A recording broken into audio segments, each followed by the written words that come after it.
Hello, good evening. Health visitors have started a month-long strike, claiming they have been underpaid by as much as £9,000 each a year. Those working within the Cwm Taf Morgannwg University Health Board, which covers Bridgend, Merthyr Tydfil and Rhondda Cynon Taf, began their walkout today. It means that vital home visits to check on newborn babies have been cancelled. Well, our health reporter Katie Fenton is outside the Cwm Taf HQ for us tonight. Katie, pay is at the heart of these strikes.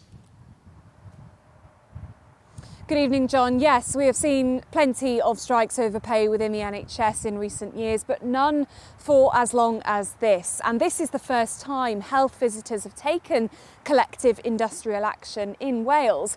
Here in Cwm Taf Morgannwg, they serve some of Wales' most deprived communities, supporting new parents and babies with things like health checks, developmental reviews, feeding advice and more. But they say they're facing increasing and unsustainable demands, and they're not getting paid what they're owed. What do we want? Pay! Where do we want it? Now! A clear call from workers more used to listening to families, now asking to be heard themselves. Gemma and Jenna have more than 18 years of experience between them in the job. It's one they love, but feel is being undervalued. Everybody who knows me knows how much I love my job, and so this has been such a big decision. It's not something that we've taken lightly. It isn't about the money, it is about what we deserve and valuing the profession and protecting the profession for the future as well. You know, we are advocates for these children in our communities, and we know that we could have a huge impact by not being in work. We worry about that, we're worrying about it right now, and we want to get back out there, so please, you know, CTM, listen. Health visitors here say their qualifications and national changes to the role mean they should be on a Band 7 salary. But after a review, the Health Board kept them at Band 6, which pays up to £9,000 less a year. This has been 5 years. The Health Board really should have resolved this issue earlier. We did offer to provide a level of service during the strike action to minimise the disruption. That was refused by the Health Board, so our members have no option but to come out on full strike. But it's left mums at this baby class in the Garw Valley worried. Dewi has a vulnerable kidney, and obviously without having had that support, it's quite worrying. Obviously if I need to access that support and getting a GP appointment is not easy. So it's made us quite worried really, because obviously if I have any concerns, where do I go now? Just wait on the phone to the GP that takes ages to answer the phone. They were such a lifeline for me because I didn't know, how to look after my sick baby. I had a million questions all of the time. And they were just such a resource for me. And if I had my little boy now when he was poorly, and knowing that there was this strike, I would be really, really scared. The Health Board says it's committed to working through the implications of changes made to education requirements for health visitors. It added that it respects the rights of colleagues to take industrial action and will work to minimise disruption. What do we want? Pay! Where do we want it? Now! But unless it heeds these calls, that disruption is set to last for at least a month. Health visitors are highly qualified professionals. They're nurses and midwives with additional specialist training, and it's also a largely female-dominated role. There are other health visitors working in Cwm Taf Morgannwg who are not represented by Unite and therefore not on strike, but that doesn't seem to have made a significant amount of difference to the amount of disruption we're seeing caused. Now, health visitors can, as we heard, be a real lifeline, especially for new parents without the additional support of family and friends around them. I spoke to some mums today who told me their health visitor has become a friend to them. But of course, friendship doesn't pay the bills, and this is a profession already grappling with staff shortages. The union says that will only get worse if staff are not paid fairly. Unite also told me today that if the Health Board does not give these workers a pay rise, this strike could go on for even longer. But they, and of course the families affected by all of this, will be hoping that this gets resolved sooner rather than later. OK, Katie Fenton in Abercynon, thanks very much indeed. More than £30 million is to be spent on transforming a hospital in North Wales. The new purpose-built development at Rhyls Royal Alexandra Hospital will include a minor injuries unit, which the Welsh Government says will ease pressure on the nearby accident and emergency unit at Ysbyty Glan Clwyd. It's due to be completed next year. Next tonight, it's been confirmed that a vote of no confidence in the chair of the Welsh Rugby Union will be held in the next 2 months. Richard Collier-Keywood will have his fate decided by grassroots clubs after the threshold to hold an extraordinary general meeting was finally met. Well, our sports reporter Matt Southcombe joins me now in the studio. Matt, unwelcome news for the WRU after some good news on the pitch at the weekend. Yes, very much so, John. It was a much improved performance from Wales on the pitch on the weekend, but now Welsh Rugby bracing itself for more turbulence off the pitch, John. Right now, there are some things we do know, and frankly, there is also a lot of uncertainty. So let's begin with the things that we know right now for certain.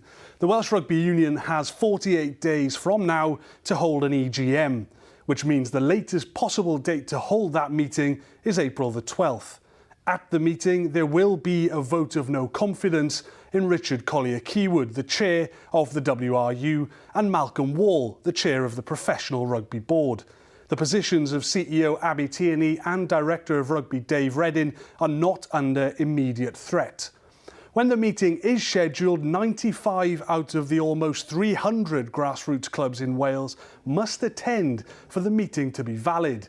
The vote of no confidence in both chairs requires more than 50% of the vote share in order to be successful. So the headline tonight, John, is that Richard Collier-Keywood, the chair of the WRU, is facing a vote of no confidence. And Matt, what could the impact of all this be?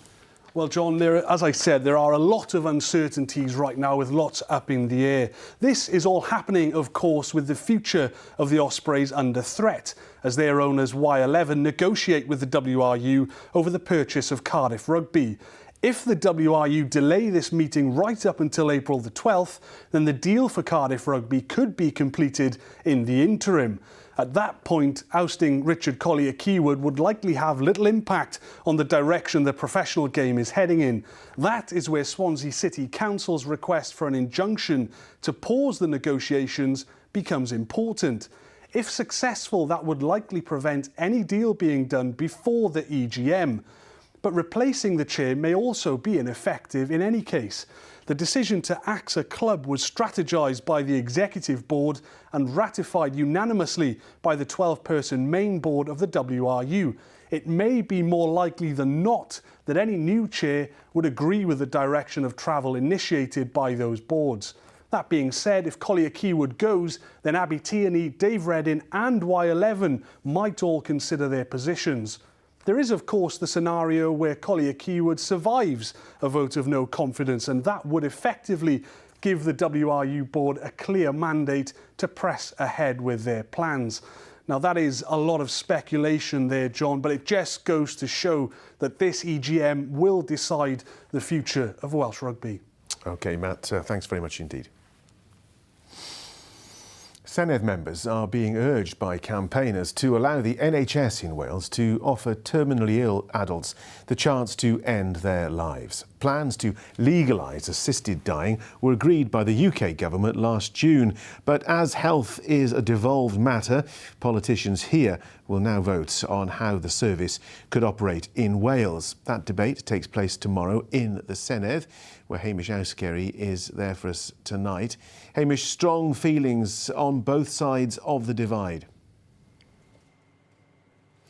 John, it's a very emotive subject. The question whether some terminally ill adults should be given the option to have what campaigners call a good death, or do we, by changing the law, somehow give a situation where people feel pressurised to end their lives? That's been a debate in the UK for about the last 150 years. It has intensified recently due to this landmark legislation passing through the UK parliamentary processes. As you mentioned, MPs voted in favour of it last summer. Members of the House of Lords are now scrutinising it themselves. And now Senedd members do not have the power, as you said, to stop this process. Tomorrow's debate is not a debate on the principle of assisted dying, but rather on whether the Senedd consents to the powers being given to Welsh ministers to create services for voluntary assisted dying in Wales. Now, criminal law on suicide is a reserved matter, responsibility therefore of the UK Parliament, but the change of law that is being proposed would have an impact on certain devolved areas, particularly around health and the NHS. The UK and Welsh governments are neutral on this. That means that Senedd members tomorrow can speak and vote along with their own conscience, and we expect that debate to be ongoing when we're on air with Wales at 6 tomorrow evening. The legislation itself could be about 4 or more years away from taking effect, but tomorrow's debate could have a really big consequence for the way this huge change in the law could impact people here in Wales in the years and decades to come. Hamish Houskerry in the Senedd, thanks very much indeed. This is Wales at 6. Do stay with us this Monday evening. Ruth will have your forecast. Hello there, yes, and as we say goodbye to meteorological winter this week, I may have just the thing to put a spring in your step. Find out why this North Wales Pilgrim's Way has been named one of the best walks in the world.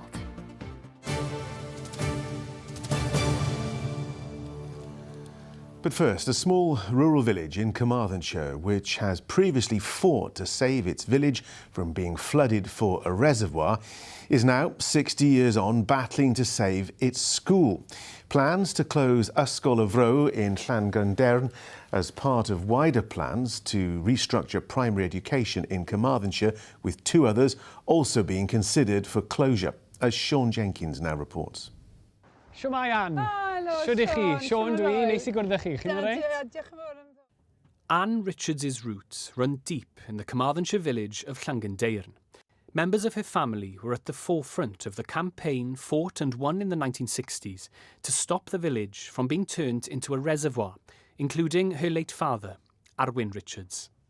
O'n i'n bolon mynd, wel, i'r eitha, hyd at fynd I garchar. O, dim un ameiaeth am hynny.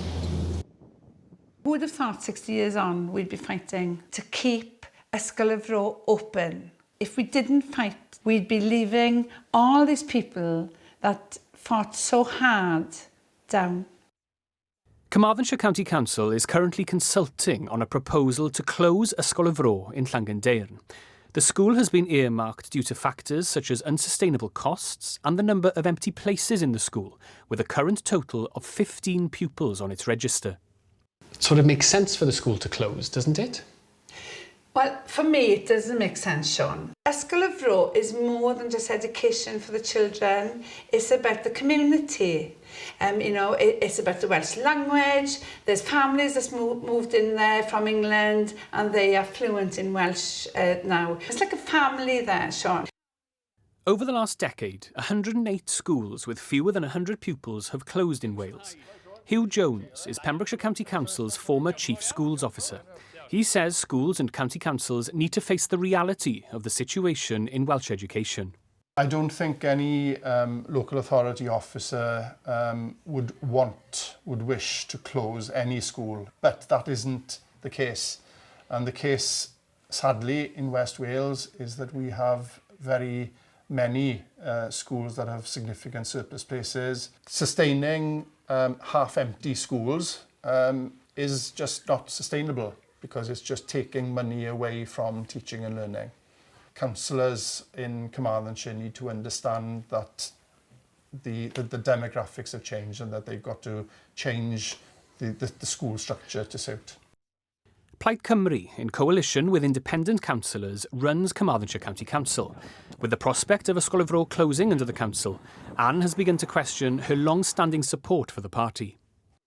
I am extremely, extremely disappointed in Plaid Cymru. Plaid Cymru's policies are all about the Welsh language, about the culture, our heritage. I think Plaid Cymru have betrayed our forefathers and the villagers, the farmers that fought for the village. Carmarthenshire County Council is expected to make a decision about Ysgol y Fro over the next few months, when the school will possibly also become part of the history of Llangendeirn. Sean Jenkins, ITV News, Llangendeirn. Well, for more on this, our West Wales reporter Lewis Rhys-Jones is outside one of the affected schools now. Lewis. Good evening to you, John. Well, today marked back to school for many pupils across Wales, but for children and staff members here at Ysgol Gynradd Llansteffan, they anticipate that their gates will close as well in August if Carmarthenshire County Council's plans do go ahead. So the futures of Ysgol y Fro, which you heard of in Sean's report, this school and Ysgol Meidrim all hang up in the air, with all three communities fighting to save their respective schools. It is worth noting that Llangendeirn and Meidrim are at slightly earlier stages in the consultation. Now, if we look ahead to Carmarthenshire County Council's meeting, they met as a cabinet this morning where they anticipated the difficult decisions that lie ahead and mentioned that, falling and extremely low pupil numbers, in addition to budget concerns and the cost of repairing ageing buildings, all as reasons behind the proposals that are all on the table here. Plaid Cymru, if we open it up more widely, say they acknowledge and understand that villages like this, schools play an important role in those respective communities, but understand that depopulation is a big problem. So you've got the election coming up. Plaid are committed to the language, but at the same time, it's going to be a contentious issue in the days ahead and the months ahead. OK, Lewis Rhys-Jones, thank you very much indeed. And you can see more on that in Byd ar Bedwar tonight on S4C at 8 o'clock, and the programme has English subtitles. A reminder, you can get more stories like these from our reporters straight into your inbox every Saturday with our newsletter. Here's how to sign up. Just scan the QR code on your screen now, where you can sign up on Substack. You only have to do it once, and after that, we'll automatically email you our weekly newsletter, where you can get more analysis and insight from our reporters on the biggest stories around Wales. It's completely free to sign up, and you can read it on your phone and tablet too. Just scan the QR code to sign up, or if you're already on Substack, just search ITV Wales.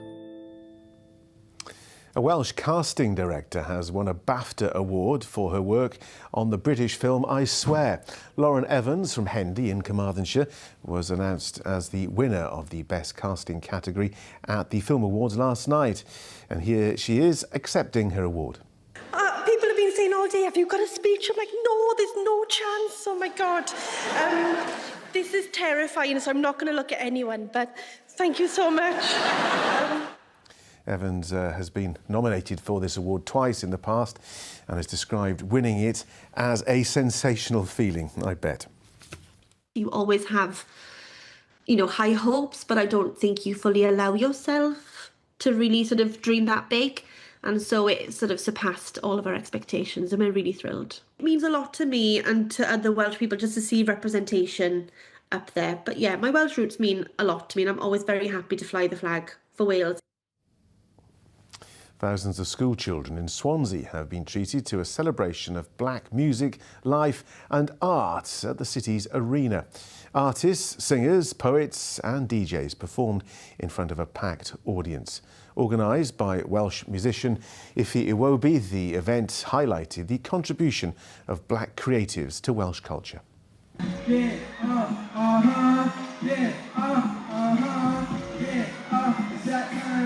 Black history is the future, really, and it's important to celebrate the contributions of black talent in Wales and beyond. And it's just incredible to have this showcase at Swansea Arena, a partnership for the first time, and long overdue. So, yeah, it's very, very important. The kids need it, they're the future, and they need to be educated and inspired about Black history and know knowledge about it. It's very important, and it's culture, it's education, it's everything, really.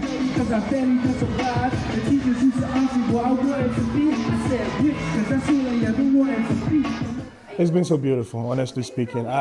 Trying to get the people, trying to speak to the Black people, trying to even inculcate the Black culture into the Welsh culture has been a big one. And I think apart from myself, we've got a lot of artists, a lot of presenters, a lot of entertainers in the industry, and they've been doing good too. So it's really a big one for us. It's really a big step for us too. So I give it 10 over 10. We're doing good, yeah.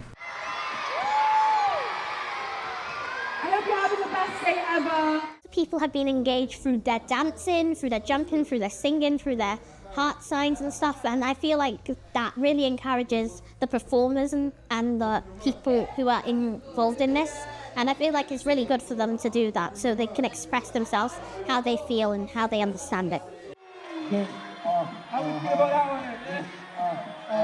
Brilliant, and look what we've done today. We performed in front of 3,000 people, me, myself, every other artist as well, and I feel like this is a great opportunity to showcase our talent as youth and get involved with the community. Well, Ruth is here. Nothing too much to celebrate on the weather front. Clearly, no, not at the moment, John. It's the final week of meteorological winter, though. Spring is almost in the air, and we might actually see some blue sky tomorrow. And if all of that doesn't make you feel better, well, perhaps this will. The North Wales Pilgrim's Way is a route that stretches more than 100 miles across hills and coastline, and it's been chosen by National Geographic as one of their best worldwide wellness experiences. Rob Shelley has been to check it out for himself. Sometimes you find a journey, other times the journey finds you. This is a path almost 140 miles long that starts in an abbey where kings once talked to God and ends up surrounded by the sea and 20,000 saints.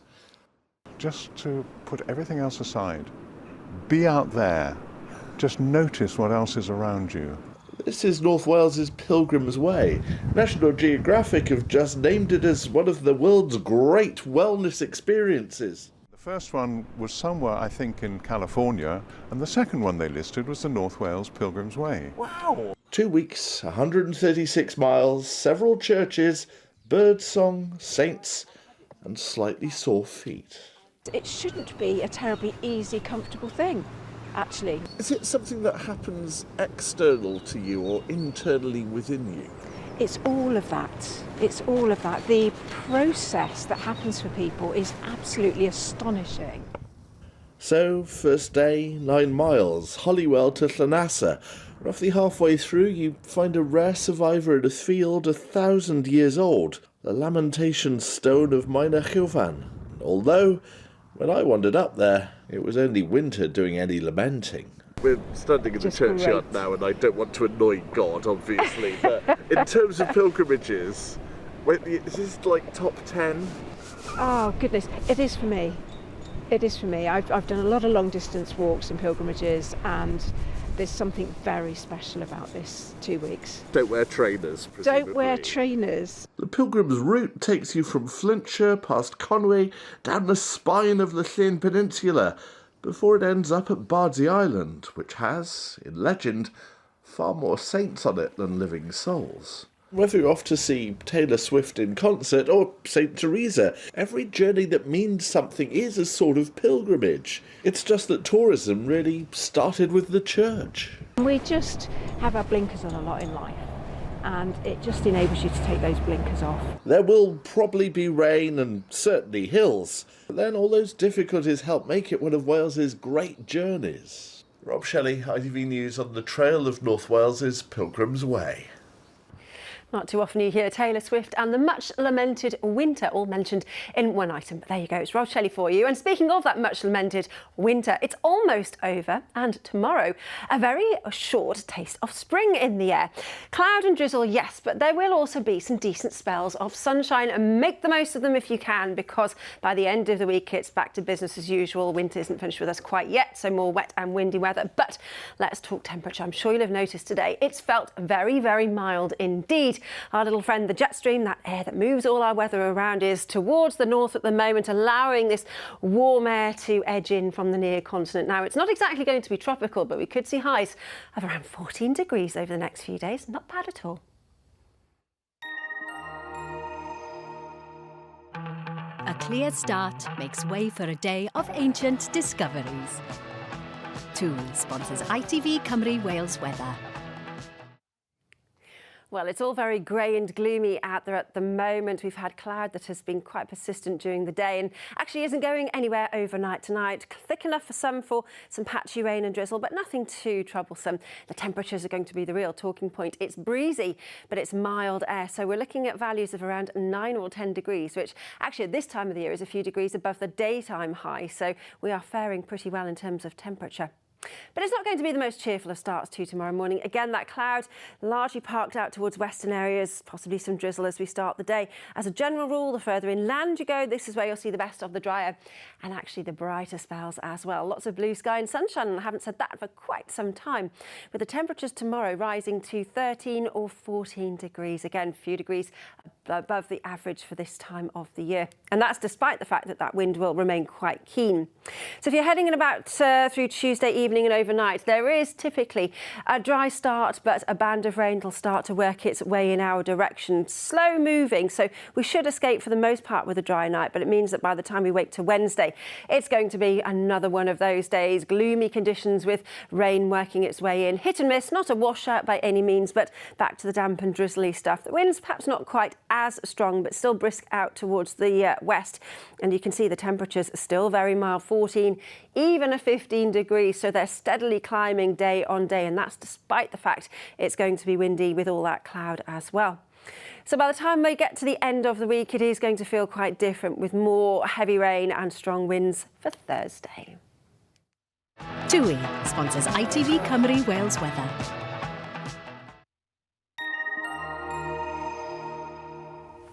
Could be worse, could be better, but a little bit of blue sky tomorrow, which is better than nothing, John. Take that. Shall look out for it.